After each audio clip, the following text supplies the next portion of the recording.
ప్రియమైన దేవుని పిల్లలారా, ప్రభు యేసుక్రీస్తు నామములో మీకు నా వందనములు. మన జీవితంలో కొన్ని సందర్భాలలో మనం బాధపడతాం. సమస్యలు, నిరాశలు, నష్టాలు మనల్ని కృంగదీస్తాయి. కొన్నిసార్లు మనం ఇలా అంటాం కూడా, దేవుడు ఎందుకు నాకు ఇలా చేశాడు అని. కానీ ఈరోజు దేవుని వాక్యం మనకు ఒక గొప్ప సత్యాన్ని గుర్తు చేస్తుంది. దేవుడు శిక్షించిన ఆయన కృపను చూపుతాడు అని. ఈరోజు దేవుని వాగ్దానము విలాప వాక్యంలో 3వ అధ్యాయం 32వ వచనం. విలాప వాక్యంలో 3వ అధ్యాయం 32వ వచన వాక్యం ఇలా ఉంది: ఆయన బాధ పెట్టినను తన కృపా సమృద్ధిని బట్టి జాలిపడును అని. ప్రియమైన సహోదరి సహోదరులారా, ఈ వాక్యం మనకు దేవుని హృదయాన్ని చూపిస్తుంది. దేవుడు కొన్నిసార్లు మనల్ని శిక్షిస్తాడు, కానీ అది కోపంతో కాదు. అది మనల్ని సరిదిద్దడానికి, మనలను ఆయన దగ్గరికి తీసుకోవడానికి, మన జీవితాలను మార్చడానికి. దేవుని శిక్ష నాశనం చేయడానికి కాదు, మనలను నిర్మించడానికి. అంటే ఆయన మనల్ని బాధ పెట్టినా కూడా ఆయన హృదయం ప్రేమతో నిండి ఉంటుంది. ఎందుకు దేవుడు బాధను అనుమతిస్తాడంటే, మనం పాపంలో ఉంటే మళ్ళీ ఆయన దగ్గరకు తిరిగి రావడానికి, మన విశ్వాసాన్ని బలపరచడానికి, మన జీవితాన్ని శుద్ధి చేయడానికి. బాధలు దేవుని ప్రేమను గుర్తు కూడా కావచ్చు. దీనికి ఒక గొప్ప ఉదాహరణ యోబు జీవితం. యోబు ఒక ధనవంతుడు మాత్రమే కాదు, అతను దేవునికి భయపడే నీతిమంతుడు. దేవుని ఆజ్ఞలను పాటించేవాడు, తన పిల్లల కోసం ప్రార్థించేవాడు, పాపానికి దూరంగా జీవించేవాడు. అతని జీవితం చాలా ఆశీర్వాదంగా ఉండేది. ఒకరోజు అతని జీవితంలో అన్నీ ఒకేసారిగా కోల్పోయాడు.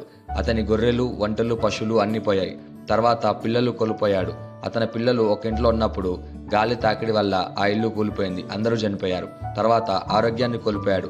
అతని శరీరం అంతా పుండ్లతో నిండిపోయింది. తీవ్రమైన నొప్పి. అతని బాధ ఎంతో లోతుగా ఉంది. అతని భార్య కూడా ఇలా అంది: దేవుణ్ణి శపించి చనిపో అని.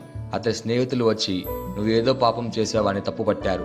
బయట బాధ, లోపల బాధ ఎవరూ అర్థం చేసుకోలేదు. కానీ అతను దేవుణ్ణి వదిలిపెట్టలేదు. అతను ఇలా అన్నాడు: యెహోవా ఇచ్చెను, యెహోవా తీసుకొనెను, యెహోవా నామం స్తుతింపబడును గాక అని. బాధలో కూడా దేవుణ్ణి స్తుతించాడు. కొంతకాలం తర్వాత దేవుడు యోబుతో మాట్లాడాడు. అతని పరిస్థితిని మార్చాడు. అతని ఆరోగ్యం తిరిగి ఇచ్చాడు. అతని ఆస్తిని రెట్టింపు చేశాడు. మళ్ళీ ఆశీర్వదించాడు. ముందు కంటే ఎక్కువగా ఇచ్చాడు. దీనికి ఒక గొప్ప పాఠం ఏంటి అంటే, యోబు జీవితం చెప్తుంది, దేవుడు బాధను అనుమతించవచ్చు, కానీ చివరకు కృపను చూపుతాడు అని. అలాగే యోసేపు జీవితం కూడా అంతే, బాధ నుండి మహిమకు. యోసేపు తన తండ్రి అయిన యాకోబుకు ఎంతో ప్రియమైన కుమారుడు. దేవుడు అతనికి కలల ద్వారా చూపించాడు ఒకరోజు అతను గొప్ప స్థాయికి చేరుతాడని. కానీ అతని అన్నలు అసూయపడ్డారు, అతన్ని ద్వేషించారు. ఒకరోజు అతన్ని బావిలో పడేశారు. తర్వాత బానిసగా అమ్మేశారు. ఒక కుటుంబం ద్రోహం చేసింది. ఒక కళ కూలిపోయినట్టు అనిపించింది. యోసేపు ఐగుప్తులో ఉన్నప్పుడు పోతిఫర్ ఇంట్లో బానిసగా పనిచేశాడు. నమ్మకంగా పనిచేశాడు. దేవుడు అతనితో ఉన్నాడు. అతను కష్టాల్లో కూడా నిబద్ధతతో జీవించాడు. పోతిఫెర భార్య యోసేపుపై అబద్ధపు ఆరోపణ చేసింది. అతన్ని జైల్లో వేయించారు. అతను తప్పు చేయలేదు, అయినా శిక్ష అనుభవించాడు. జైల్లో దేవుడు అతనితో ఉన్నాడు. అతనికి కృపనిచ్చాడు. అతను కలలు అర్థం చేసుకొని చెప్పేవాడు, ఇతరులకు సహాయం చేసేవాడు. ఒకరోజు ఫరోకు కల వచ్చింది. ఎవరూ అర్థం చెప్పలేకపోయారు. అప్పుడు యోసేపుని పిలిపించారు. అతను దేవుని సహాయంతో కలను అర్థం చెప్పాడు. వెంటనే అతన్ని ఐగుప్తు దేశంలో 2వ స్థానంలో ఉంచారు. దేవుని ప్రణాళిక నెరవేరింది. కరువు వచ్చినప్పుడు యోసేపు ప్రజలను కాపాడాడు. తన కుటుంబాన్ని కూడా రక్షించాడు. అతను ఇలా అన్నాడు: మీరు నాకు చెడు చేయాలని యోచించారు, కానీ దేవుడు మన అందరి మేలు కోసం దీన్ని జరిగించాడు అని. ఇక్కడ ఈ 2 ఉదాహరణలు మనకి ఏం చెప్తున్నాయంటే, యోబు అన్ని కోల్పోయాడు, దేవుడు తిరిగి ఇచ్చాడు. యోసేపు అన్యాయాన్ని అనుభవించాడు, కానీ దేవుడు పైకి తీసుకెళ్లాడు.